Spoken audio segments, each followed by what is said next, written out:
my YouTube channel, and this is Coach Z. So it's another Glam Chikahan with our very special guest who is not only a glam mama, I think 2 kids with me. Ayan, so i-update tayo ni Doktora. But she is also a dermatologist. So let me call Dr. Mitch so she can introduce herself to all of you. Dr. Mitch. Hi, Doktora. Hi, Zenny. Thank you so much for inviting me. Of course. I miss you. Oo nga. How many years ago, di ba? Parang, ano na ba? More than 7 years ago na ba? The first time? Yes. 7 years since my first experience with you and 4 years with my second. Diba? 4 years ago. Yes. Wow. Tapos pa 2 years na itong ating mga lahat ng cues. Ay, nako. Sana it will not be another 4 years of cues. Pero at least yung mga cues, ako personally, without being arrogant, of course, na-stress din ako. Ganun naman yan, di ba? The emotion, yung all the dynamics. But I have learned all the cues na pwede naman i-turn into a good cues. It's all a matter of perspective. Yeah. Seeing good and making the most out of it. Yes. Like now, so all of the cues, Yeah. I'm spending more time with the kids. So that's a good cue. Cutie quality time. Oo nga, nakita ko yung pinost mo. But before that, please introduce to all our viewers who is Dr. Mitch, a mother, a wife, and a dermatologist. Yeah. So my name is Mitch, Carlos-Tanchiong. I'm a practicing dermatologist. I have clinic both inside the hospital and in outside private practice with other groups. I have 2 kids. I have a 7-year-old daughter named Ariana and a 4-year-old son named Alvaro. And Coach Z is very much a part of my motherhood and more specifically lactating journey. So right now I'm balancing being a doctor, being a mom, and a mom who has to deal with online classes. Also a yogi, and of course, hopefully loving wife to my husband. Tingnan ganon. And then also, virtual consultations. Yeah. You're having still clinic, physical consultation with the patients, and then online at the same time. I do both. Siyempre Yeah. naka-schedule. So. Yes, and face to face. Yes, okay. Clap, clap, clap.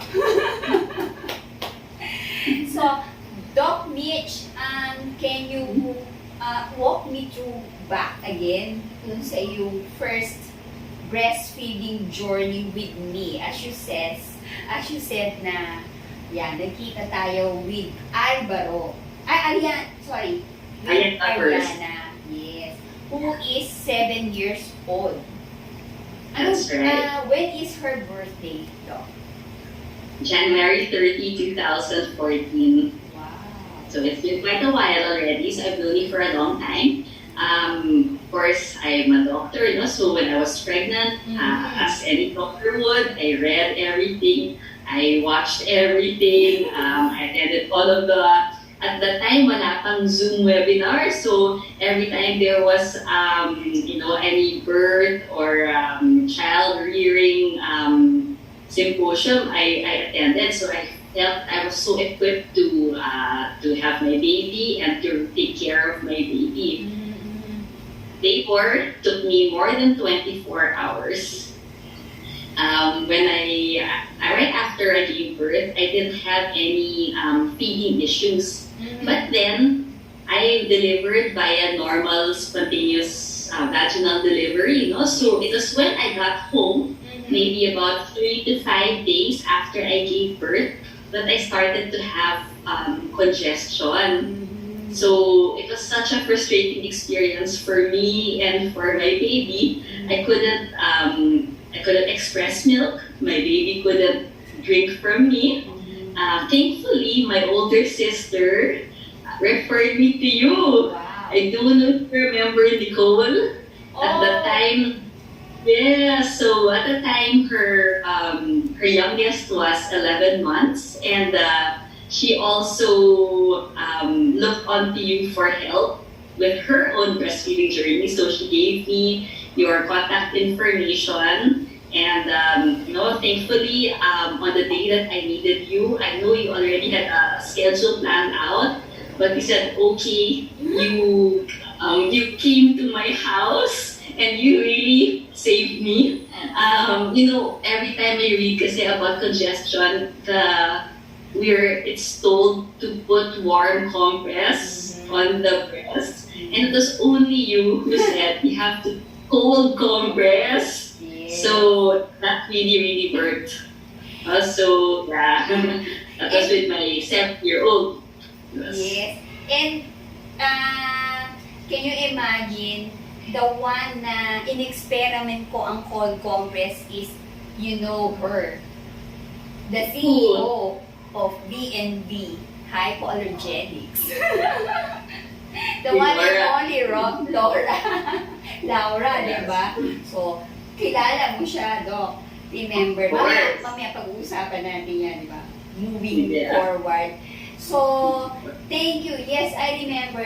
First, thank you for the trust because, I was recommended by your sister who I also seen and helped, So, doon talagang I'm very thankful and grateful for the trust. Doon naman nag-start.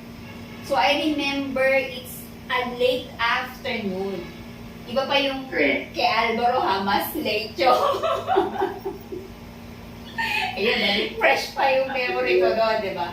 But yes, meron akong, I just having another session, pero sabi ko, sige, unahin kita.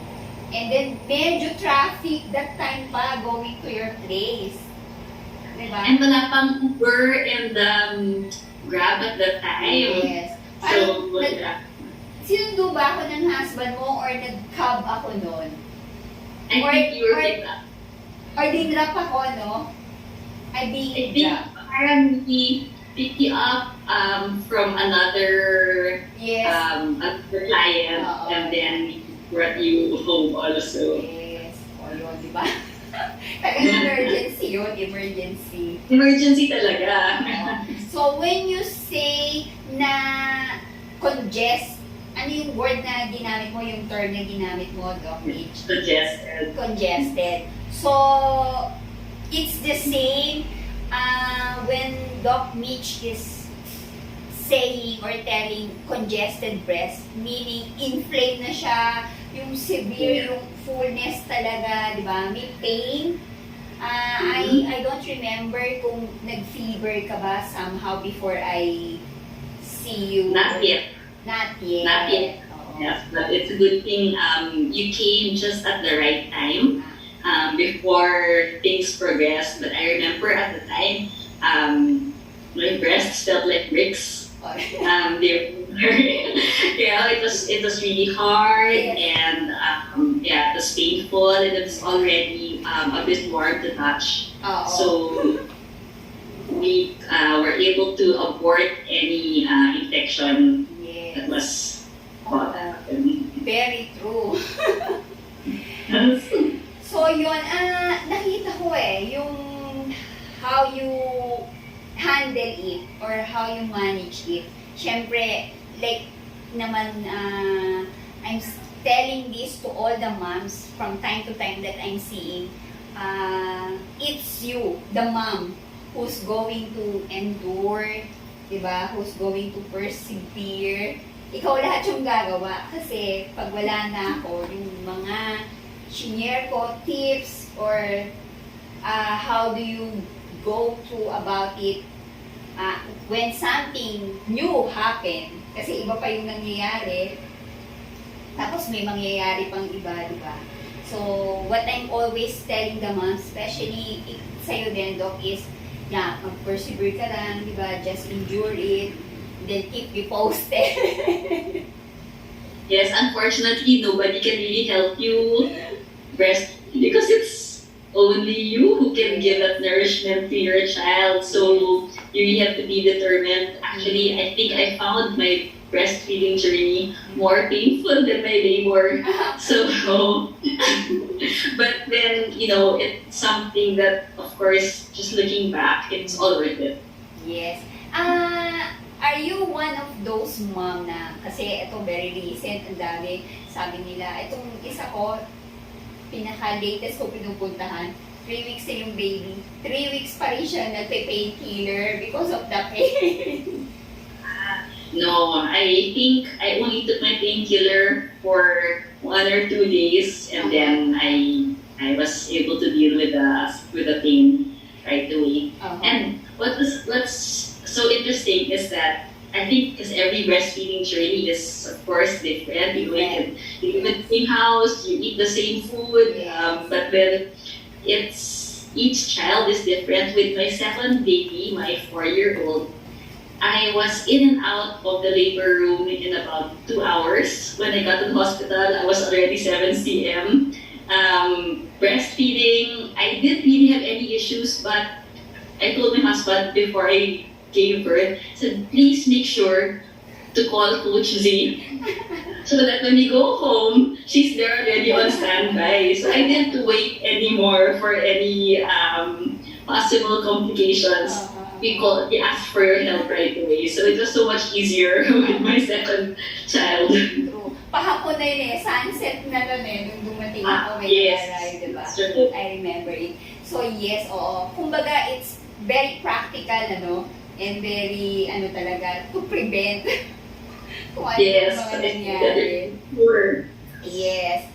So, yun, sounds like yung sinasabi mo, Doc, na everything, parang yung labor, mas okay kesa sa breastfeeding. So, I'm hearing that how many times? 1,000 times. You determined to breastfeed. Yes. It really takes time and effort and dedication, but it's really worth it. Mm-hmm. And the bond that you have with your baby after, it's priceless. Yes, I agree. It's really worth it. Yes. So, yun. So, how do you overcome yung mga challenges mo during your first breastfeeding journey with Ariana? Kasi, well, of course yun, nagkaroon ka ng severe engorgement, di ba? Lumpy, hard. Parang sinasabi nga, naririnig ko rin. I don't remember kung ikaw din, sinabi mo parang hindi normal yung breast ko kasi Yes. sobrang hard, sobrang laki. Diba? Kasi nag-double yung size niya so it's heavy, no? And so yun, how do you go about it, Doc? Kasi syempre nagsi-session tayo, but from time to time, how long na nag-adjust yung body mo, and then is it combination of direct feeding and pumping? Because by that time, are you already having clinics, or you are just a newly graduate, if I may say that? I was back at work maybe about 2 weeks after I gave birth. Wow, So yes. So I did both breastfeeding directly and pumping. Although when I say I went back to work after 2 weeks, I would try to schedule my patients with only 4-hour clinic times. So I would feed my baby, go to clinic, and then be home in time for the next feeding. But of course, naman the traffic that we have in our country. Oftentimes, I didn't make it back after 4 hours. So it was really a combination of direct feeding and pumping. After the initial congestion and engorgement, it took about a week really for my daughter and I to both have the right rhythm, I guess.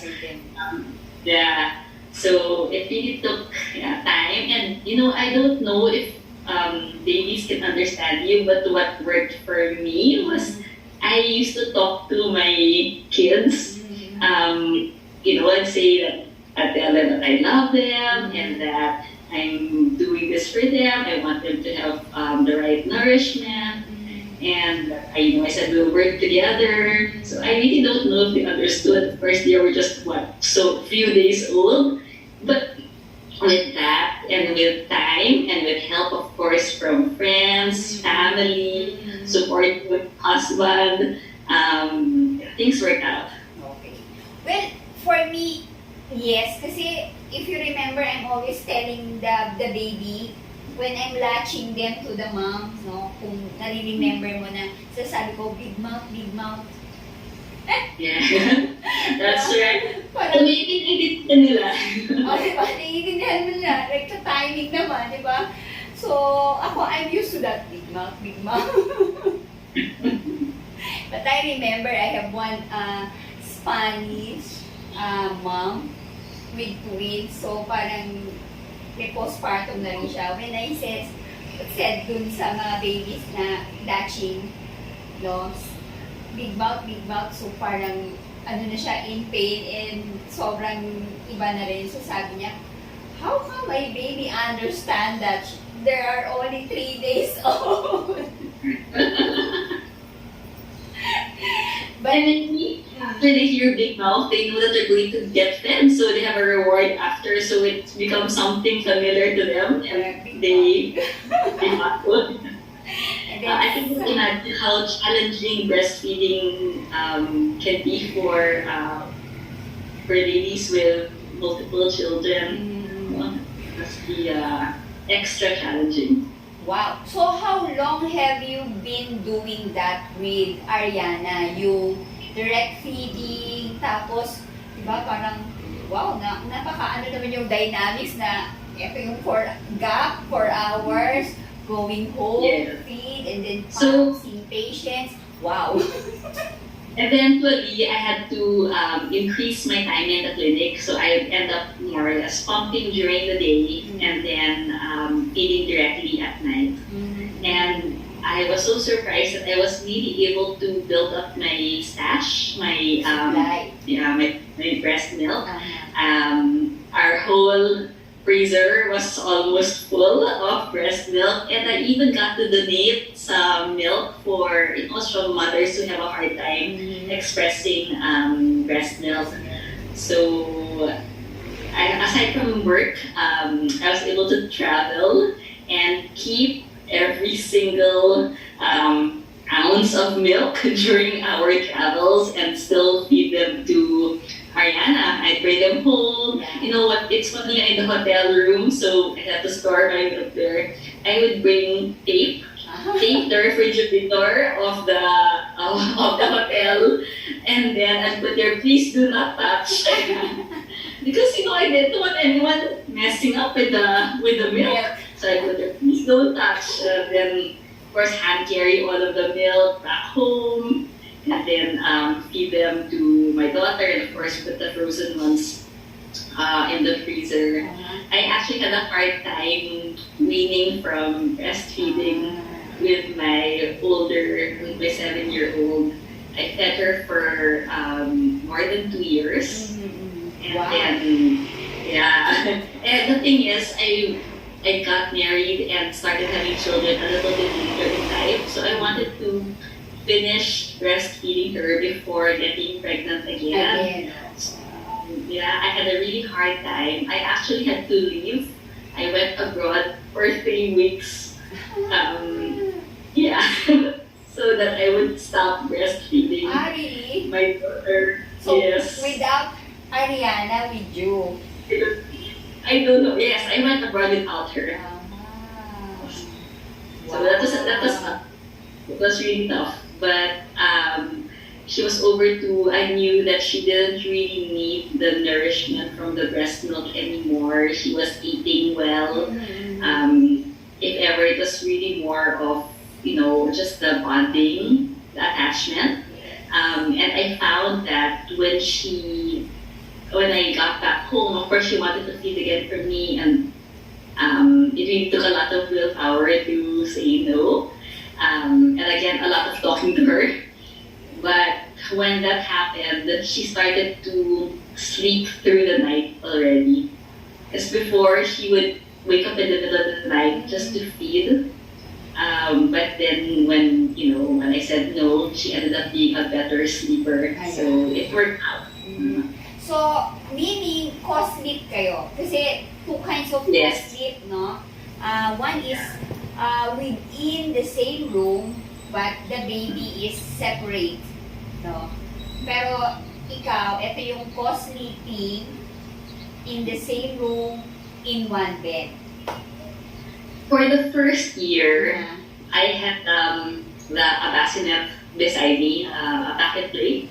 So after I would feed, I would put her in the packet plate because I was so scared that I would turn or and something would happen. But then when she was more than a year old, it was just so much easier to go sleep with her. So that's how things worked out. Until now, she still sleeps beside me at 7 years Oo, old. diba? O, totoo naman, ako, sa tatay ko ako nakatabi. At saka, tipid sa aircon. Oh, more of my makatatay ako eh. So, sa tatay ko ako tumatabi matulog. Parang siya yung unan ko. So, baka ganun lalaki rin ano. Anyways, so, yes. So,